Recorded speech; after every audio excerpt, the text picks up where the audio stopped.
Ang mani ay isang healthy snack na nagtataglay ng mataas na nutrients. Madalas itong kinakain ng nilaga o prito. Kung ikaw ay mahilig kumain ng mani, alam mo ba na hindi ito isang type ng nuts? Scientifically, ang mani ay isang klase ng legume dahil ito ay edible seeds na naka-enclose sa pods. Katulad ng ibang legumes, ang mani ay lumalaki sa ilalim ng lupa sa loob ng pods. Technically, ito ay kinaklasify bilang isang gulay. Pero kahit hindi ito nabibilang sa nuts, ang mani ay may kaparehong nutritional benefits ng tree nuts. Ang isang cup ng mani ay naglalaman ng 24 grams ng carbs, 1 gram ng potassium, 12 grams ng fiber, 38 grams ng protein, 828 calories, 37% ng iron, 13% ng calcium, 25% ng vitamin B6 at 61% ng magnesium. Ito din ay nagtataglay ng omega-6, folate, vitamin E, copper, arginine at iba pang vitamins at minerals. Dahil sa taglay nitong nutrients, ang mani ay maraming benefits na makakabuti sa ating kalusugan, kagaya ng number 1,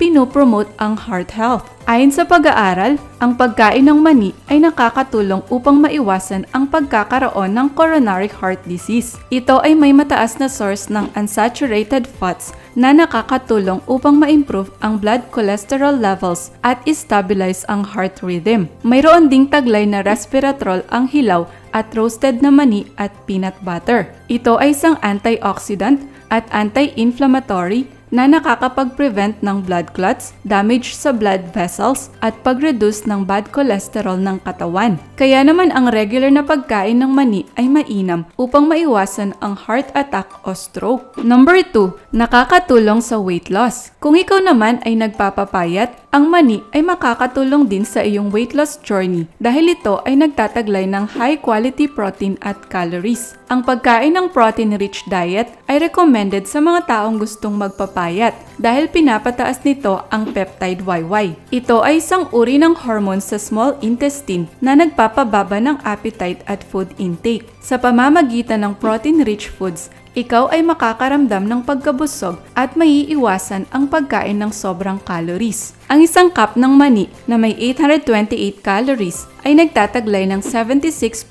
protein. Kaya naman mainam na isama sa iyong diet ang mani. Number 3, pinapataas ang body energy. Ang mani ay mayaman sa protein at fiber na nakakatulong upang i-convert ang carbohydrates into energy. Ang total calories ng mani ay mayroong 25% protein content. Dahil ang mani ay mayroong fiber at protein, pinapabagal nito ang digestive process upang mapadali ang pag-release ng energy sa katawan. Ito rin ay may high content ng vitamin B3, B6, magnesium at pantothenic acid na nakakatulong upang maibsan ang body fatigue, suportahan ang nerve at muscle function at energy production. Number 4, pinapababa ang diabetes risk. Base sa mga pag-aaral, ang regular na pagkain ng mani o peanut butter ay maaaring makatulong maiwasan ang risk ng diabetes. Maaari itong kainin kasabay ng pagkain na may mataas ang glycemic load, kagaya ng isang baso ng juice o donut upang ma-stabilize ang blood sugar levels. Ang mani ay may 13 glycemic index at 1 glycemic load, kaya ito ay nire-recommend kainin sa umaga upang ma-stabilize ang blood sugar sa buong araw. Ito ay tinagurian na diabetes superfood at ang fiber nito ay pinapababa din ang blood sugar levels. Para sa mga pasyente na may type 2 diabetes, ang araw-araw na pagkain ng mani ay mainam dahil ito ay naglalaman ng arginine, folate, monounsaturated fat, niacin at vitamin E. Number 5, nakakatulong sa pag-reduce ng inflammation. Madalas ka bang makaranas ng pananakit ng katawan? Ikaw ba ay may autoimmune disease, kagaya ng pabalik-balik na lagnat, sakit sa balat at digestive problem? Ang pagkain ng mani ay maaaring makatulong dahil sa taglay nitong anti-inflammatory properties. Ang isang cup ng mani ay mayroong 48% ng dietary fiber na nakakatulong upang mabawasan ang pamamaga sa buong katawan at ma-improve ang digestive system. Mayroon ding taglay na linoleic acid o omega-6 fatty acid ang mani na nakakatulong sa pag-reduce ng inflammation. Number 6, pang-iwas sa cancer.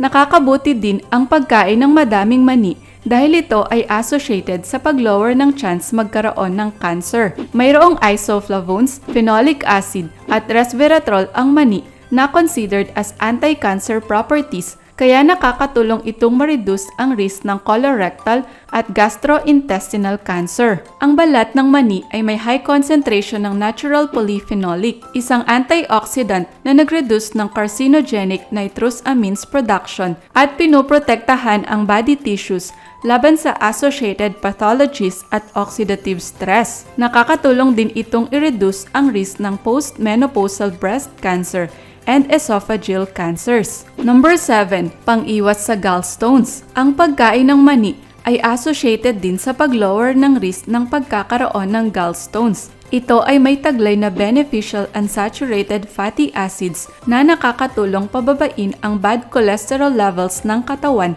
at protektahan ang gallbladder. Ayon sa mga pag-aaral, ang pagkain ng 5 or more units ng mani per week ay nag-reduce ng risk ng gallstone diseases sa mga kalalakihan at cholecystectomy o removal ng gallbladder sa mga kababaihan. However, mas mainam pa din na kumonsulta sa doktor if you suspect na mayroon kang gallbladder disease.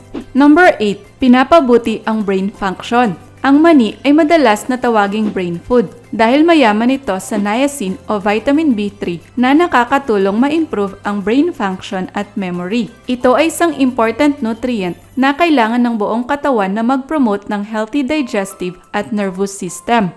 May taglay din na flavonoid o resveratrol ang mani na nakakatulong ma-improve ang blood flow papunta sa brain ng 30%. Kaya kung madalas kang makalimot, ugaliin kumain ng mani araw-araw. Number 9. Nagbibigay proteksyon laban sa Alzheimer's disease. Dahil ang mani ay mayaman sa niacin, ito ay nagbibigay proteksyon laban sa Alzheimer's disease at age-related cognitive decline. Ang kakulangan sa niacin ay nagdudulot ng pellagra at pag tumagal, maaaring magriresulta ito ng demensya. Ang mani ay good source rin ng vitamin E na nagdi-decrease ng oxidative stress at risk ng pagkakaroon ng demensya at Alzheimer's disease. Base sa isang pag-aaral noong 2004, ang pagkain ng niacin-rich food ay pinapabagal ang rate ng cognitive decline sa 65 years old pataas. Number 10. Pinopromote ang healthy skin. Maraming taglay na nutrients ang mani, kagaya ng vitamin B6, iron, niacin at protein. Kaya hindi nakakapagtakang mapaganda nito ang ating kutis. Ang mani ay may high content ng dietary fiber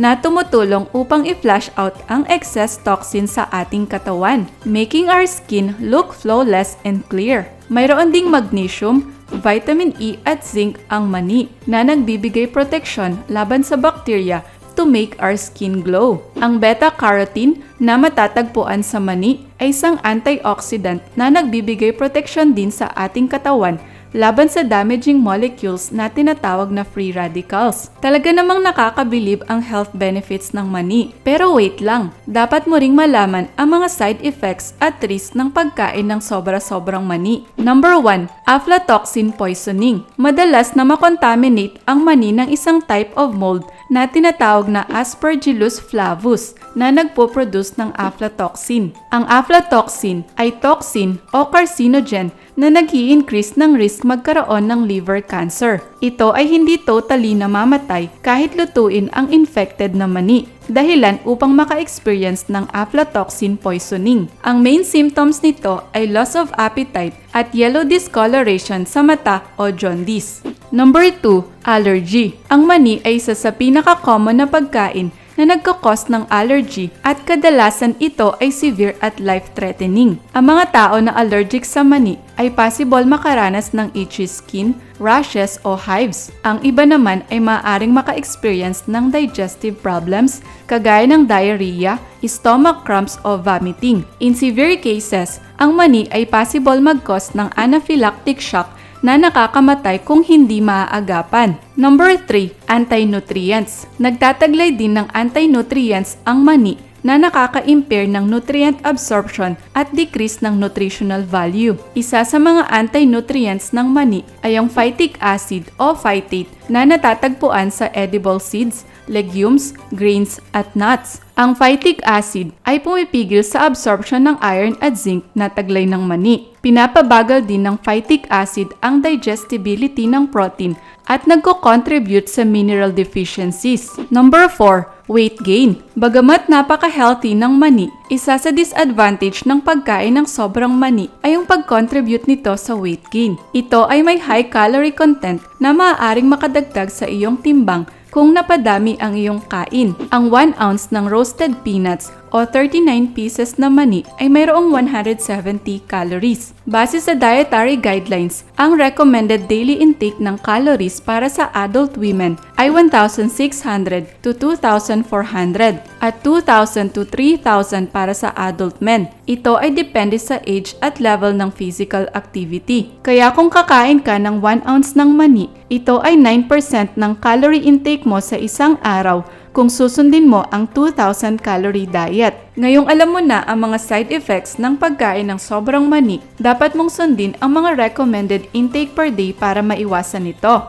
Ano ba ang recommended intake a day ng mani? Ang recommended limit ng pagkain ng mani ay 42 grams per day o about 16 pieces ng mani. Dahil ang mani ay may high content ng fat at calories, importante na kainin ito in moderation. Ang 6 pieces na peanut brittle ay around 42 grams at ang 3 tablespoons ng roasted peanuts ay 14 grams. Kung ikaw naman ay mahilig sa palaman, 2 tablespoon lamang ng peanut butter ang recommended na dapat mong kainin kada araw o katumbas ng 16 pieces na mani. Favorite mo ba ang boiled peanuts o mahilig kang pumapak ng peanut butter? Kung mahilig ka sa salted fried peanuts, dapat mo ring i-consider ang sodium content nito para ma-enjoy ang nutritional benefits. Mas mabuting iwasan kumain ng mani kung ikaw ay nagkaroon ng allergy. Pero kung ikaw ay isang peanut lover, importanteng i-consume ang mani in moderation para sa ikabubuti ng iyong kalusugan.